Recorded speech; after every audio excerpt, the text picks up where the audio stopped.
quand on parle des États-Unis, on voit d'abord la jeunesse de Maine. Voilà, merci. Il y a Bino Bolandaka mingi suivant. Auto Bengi Bongo Papa d'Indonésite. Namboka ya Portland, Maine. J'espère que Nini Tolimi Tolobale, l'autre sur l'ango bien. Donc, Air Bolandaka ya Dendu, après ça, il y a vérité et batualité par rapport. Il y a Oyo Bizal pour ça, mon avis. Ville na biso to bengi Portland, Maine, ezali ville moko lelo eyambi ba immigrants. Biso bateau to outi na bamboka par-ci par-là, précisément Afrique. Toza tellement ébélé, donc toza pena nombreux par rapport à temps et par rapport à moment où peut toujours vivre. Mais on a une loba na bandeko, pe nazo singa na biso na communauté ezaliki. Masa oyo papa Denzo azo sala na kati ya Portland, Maine, ezaka pona lokumu te. Ezali oyo pe papa Denzo amitia kate, mais ezali moko o papa Denzo asala o papa Denzo atangeli. Lelo oyo na bamboko tozwami précisément na ville na biso to bengi Portland, Maine.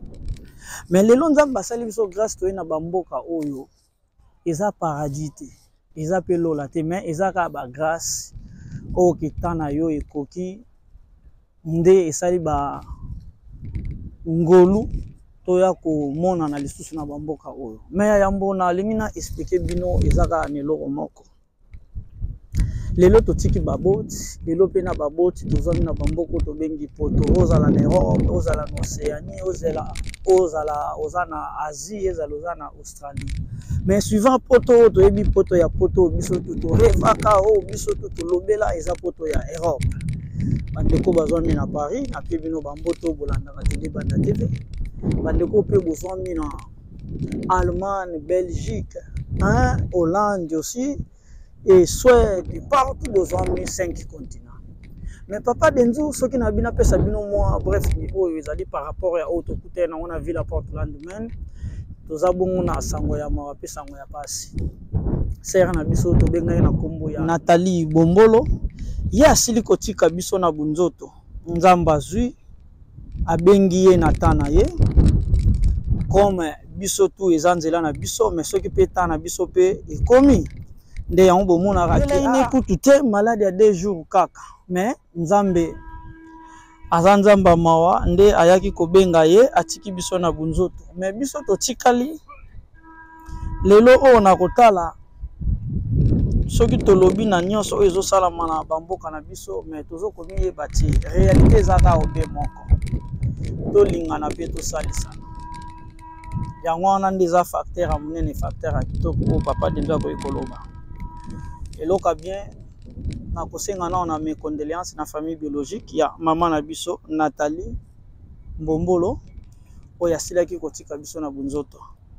Mais na oyo biso nde totikali ke toyebake liwa eponaka te. Soki ta nzambe ekoki po kende okokende.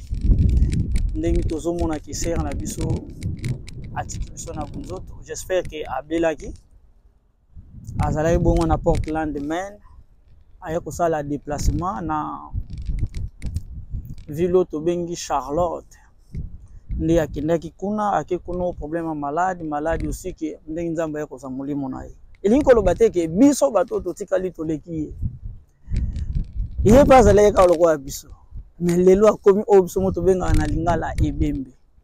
To sekate oui, il y a Denzo akufi. Oh, hôtel, oh, Denzo kamoko, oh, ya photographe.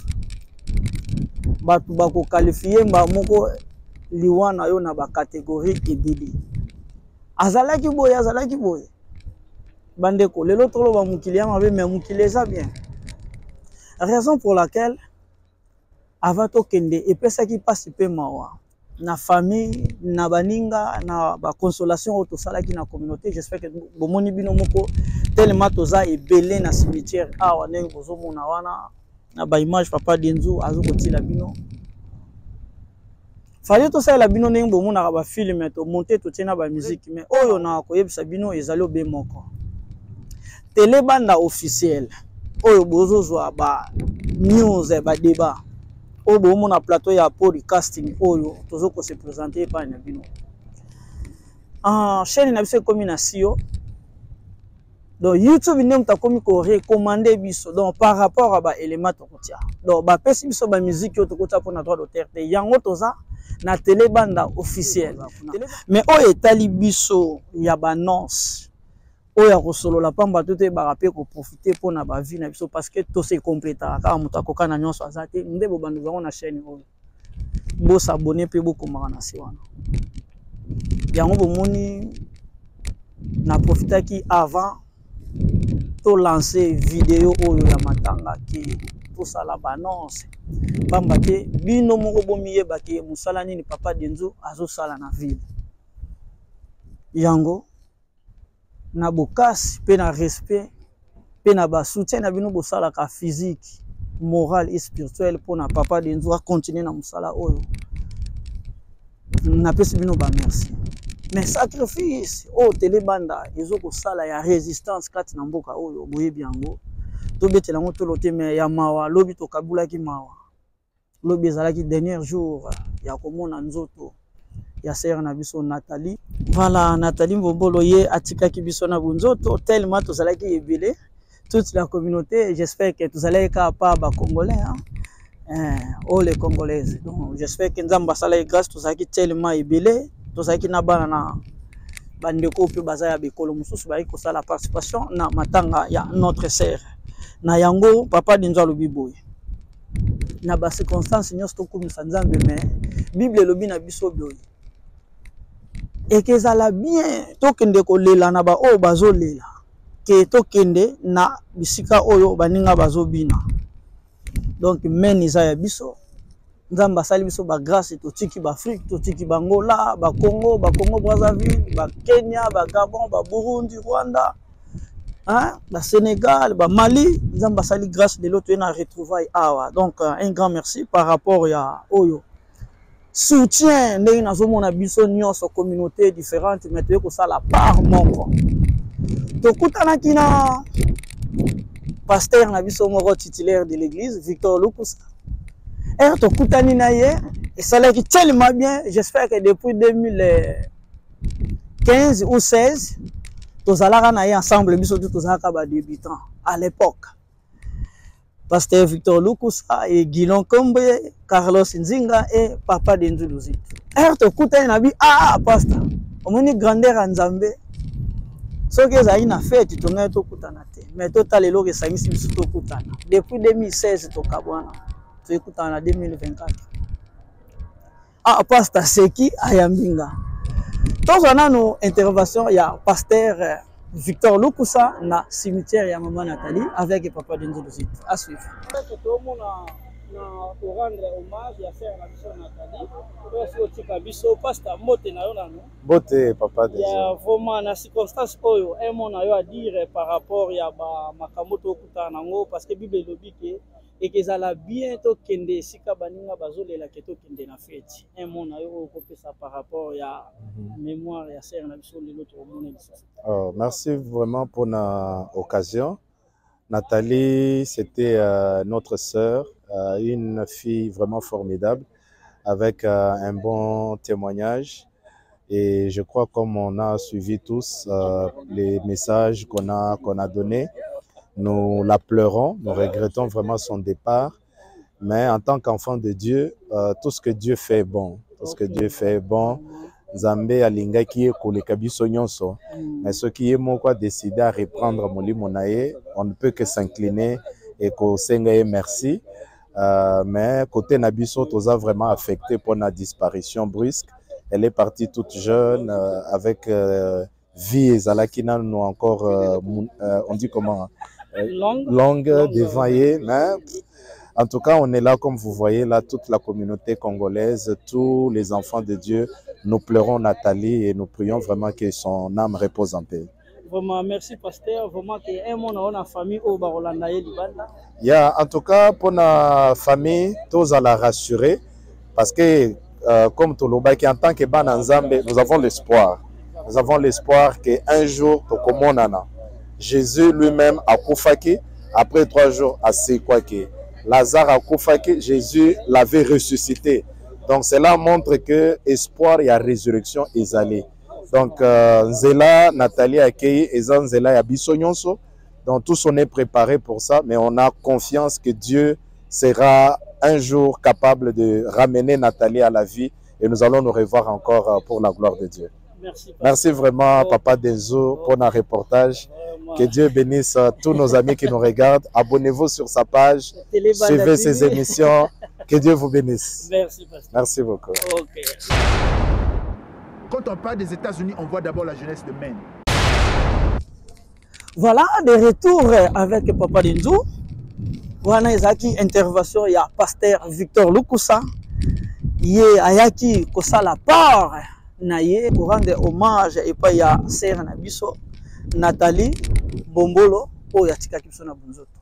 Mais na nyonso azalaki pe ye moko te, tomoni aussi ya le pasteur Samuel Luzingu et président Mardoché Mbonye Kelepe biso banso toyaki kolela ndeko na biso. Pona kopesa bino nyonso wana lelo yango ndenge na expliquer bino boye. Oyo toyoki moto akufaka ayokaka bia ayokaka te. Mais mutu moko te sa kufa zonga ye na communauté bitala bande konanga botika kotonga na kofinga na koyina parce que bisika tozokende taleza boye non ezara soki yoki nzambe nde mutu ayebi nini osala na yo yango pona sepelisa bino banonse ezala molai te tozwa nanu reportage ya telebanda pe ya Papa Denzo na sacrifice oyo asalelaka biso na mboka tobengi Portland Maine. À suivre, reportage Télébanda Denzo Luzit, Télébanda 2024. À suivre.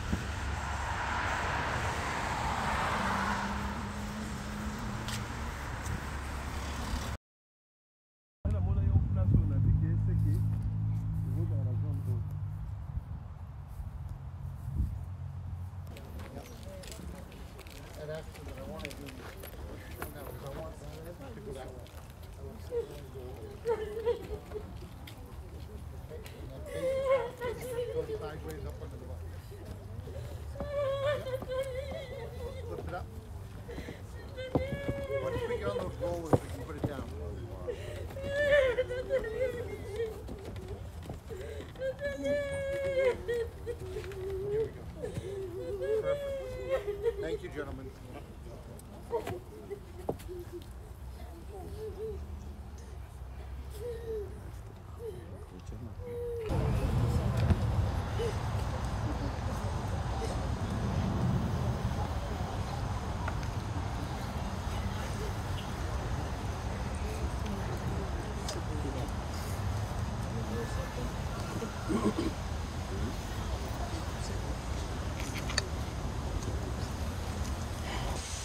My help comes from the Lord, the maker of heaven and earth.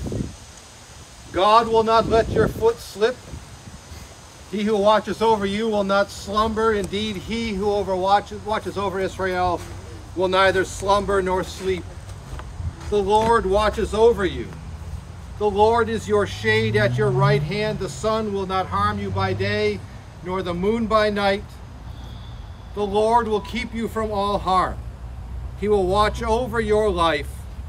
The Lord will watch over your coming and your going, both now and forevermore. Loving God, you have been our dwelling place in all generations. We do not live to ourselves, and we do not die to ourselves. If we live to the Lord, and if we die to the Lord. So then whether we live or whether we die, we are the Lord's. For to this end Jesus Christ died and lived again, so that he might be the Lord of both the living and also of the dead. Let us pray. Loving, eternal God, from generation to generation, you have been our help. You have been our dwelling place. Deal graciously as we mourn the loss of our dear sister Nathalie. As we gather here in your presence, O God, give us the grace to entrust her to your eternal care, confident that you have prepared a place for her in your everlasting and eternal home. As we journey through life, strengthen us with the assurance that we will always belong to you, whether in life or also in death. We offer this prayer through your Son, Jesus Christ. Amen. Amen.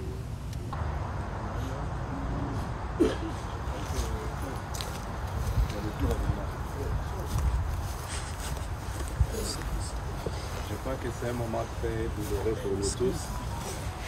Je crois qu'on a suivi le message avec le pasteur Samuel. On vient d'attendre encore avec l'homme de Dieu. Nous devons juste savoir que même la mort fait partie de la parole de Dieu. Nous allons faire un chant. C'est notre façon de pleurer la sœur Nathalie. Et après quoi, nous allons prier et suivre la suite du programme. Je vais demander à... Comme la sœur m'avait dit, un chant que nous pouvons chanter tous avec joie et après quoi nous allons prier. Dieu tout-puissant, quand mon cœur considère tout l'univers créé par ton pouvoir,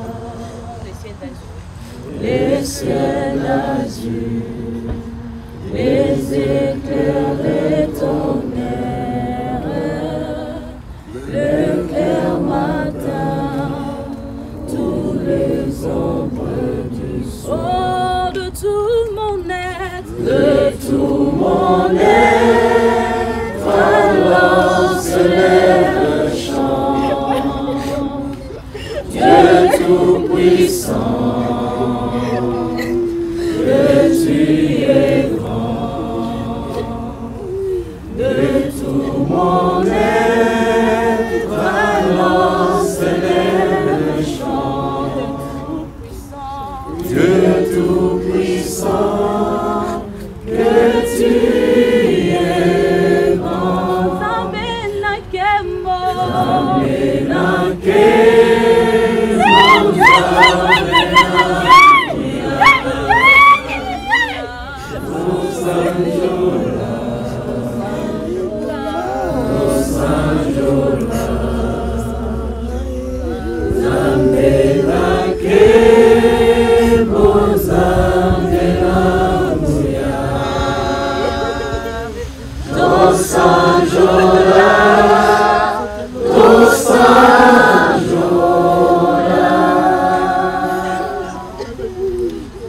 Tendre Dieu, nous voulons honorer ton nom cet après-midi.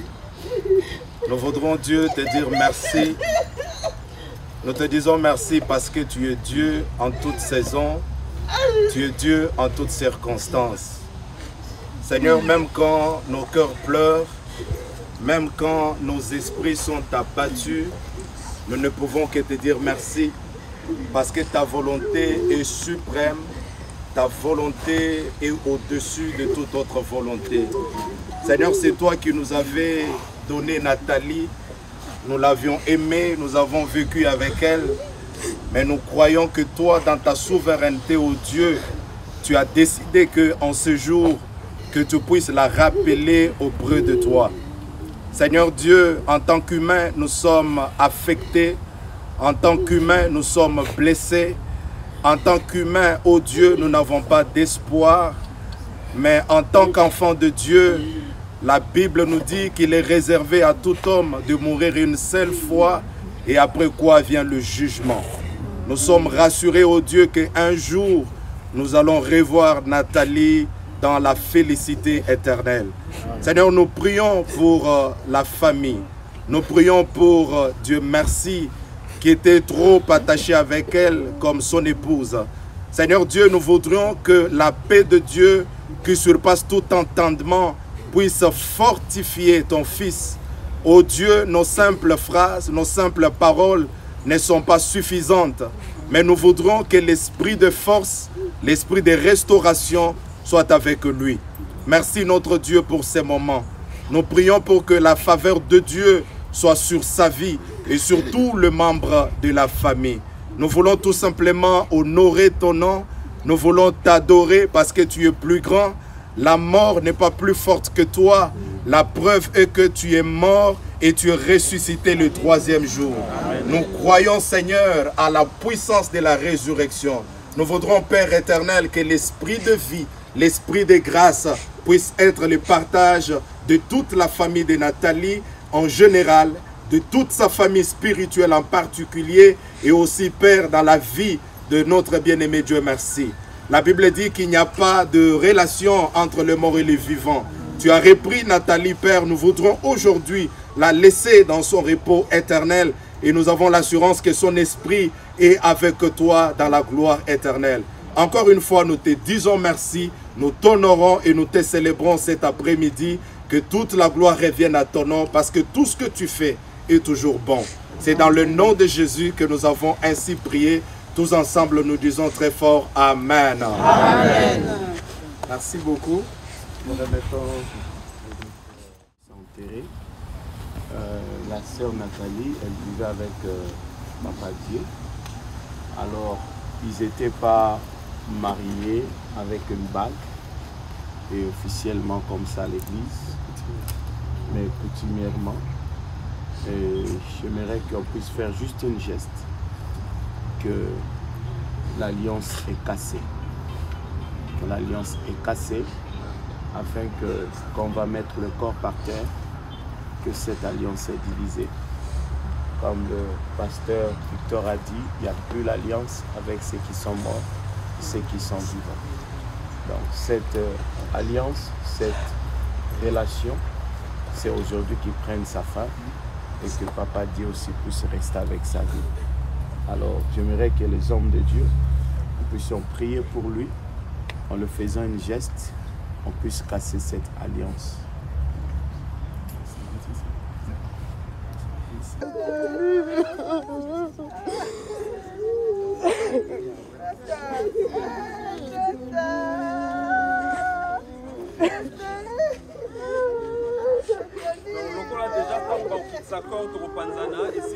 Sangana pour la dette de consolation.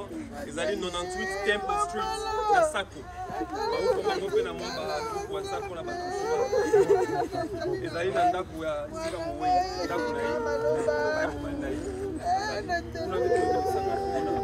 de consolation.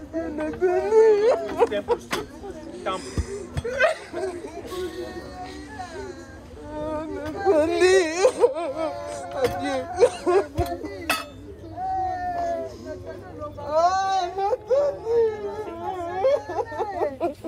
Adieu Nathalie.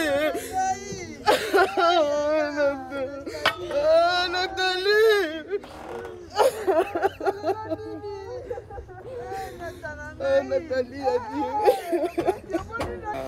Naoye Tali Bissonio en tant que communauté, et Seigneur Tolo Bagara merci. Nandenge Tozali Kosala Ndeka Tosala Namboka Kuna, toi accompagné Bandeko So Batiki Biso.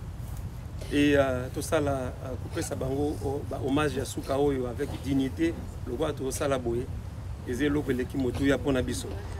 En tant que communauté, tous allons les sanga, tous allons boquer. Botikara na répétant les sous-sous, to yea bandenge belé. Motuna moto e bindenga sala ki pa koma. Formule au sala ki pa koma awa, ezamingi mingi makambo ya yomoko, nande nzamba sungaki yo. Et le ozo intéressé biso ezali ozali awa. Tous allés à Bissonioso en tant que communauté. En tant que communauté, tout na nagate, au Kotakiawa, na mukanda nini, boye na boye. To yebani Bissonioso to wuta esika moko. Donc, le roi to kutanyawa et le réseau sangsa biso ezali ba origine na biso. Awa nde kwazo kende, bino moko bozoka kombo na ye, bino moko bozoka libota na ye, soki to pesi bango ka maloba baloba esika bazali bino so boyebi. Ils ont beaucoup de business. Donc, ils ont intéressant de répéter ma cambouana, mais tout ça, la caraboye. Dès qu'on a biso à Koufi, to yebani, ils ont entre biso, c'est un Congolais, c'est un Zaïrois qui est mort. Peu importe, Mukanda, Tambola, à côté de Namboka. Dans le but, ils ont cas de Nathalie, mais dans les circonstances, ils ont rappelé à ma camboy. Donc, tant qu'on a biso à Koufi, ils ont biso à Koufi, ils ont kundaye na ba honneur nyonso. Tout s'interroger, tout ça, le quoi, tout ça, les beaux. Merci Ming.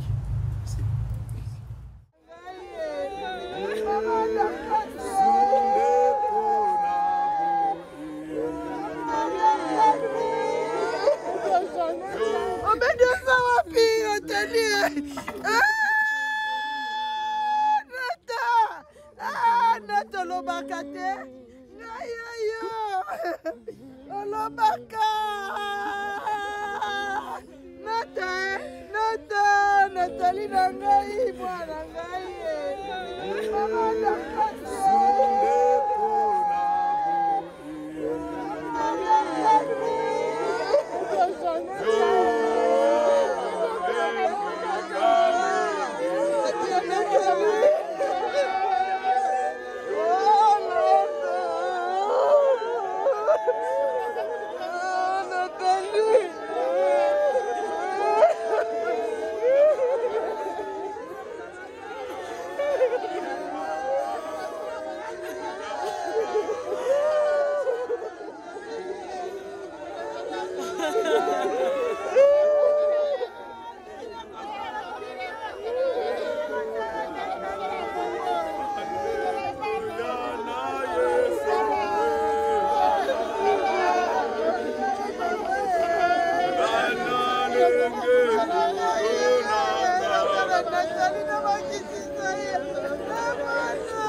Voilà, j'espère que tous dans le cimetière, bomoni biso banso to ko kabula mawa. Na oyo to ibaki na kombo ya Nathalie, mama Rose mbote na yo. Mbote papa. Tout à la TV avec papa Denzo. Toza awa problème ni ko expliquer biso nana. Toya wa kotika nzoto ya ndeko na biso, maman Nathalie, oyo atikaki biso ça fait 3 semaines. Toya kotika ye na ndaku na ye ya suka. Vraiment souvenir nini ya bref oyo lelo Ozana en mémoire, Naza va souvenir tellement ébélé na maman Nathalie. C'était vraiment une famille. Yazala qui sous camarade de akoma ki libota la ngai. Akoya landa kulanga la rolala ngape na kepa na rolala epa neso na kei na la beleta lambela nga fufu ngamo na roleka la cuisine. La lambi fufu. Donc c'était vraiment une famille. To partager ba joie na ba bonheur tanga misusu donc to partager ba moment belé. Vraiment, j'espère que papa de nos hommes t'a surprise. So na tourné parce que il y a mon atebino ba téléspectateur bota la surprise de sœur Nathalie à Salakai. Tozo image.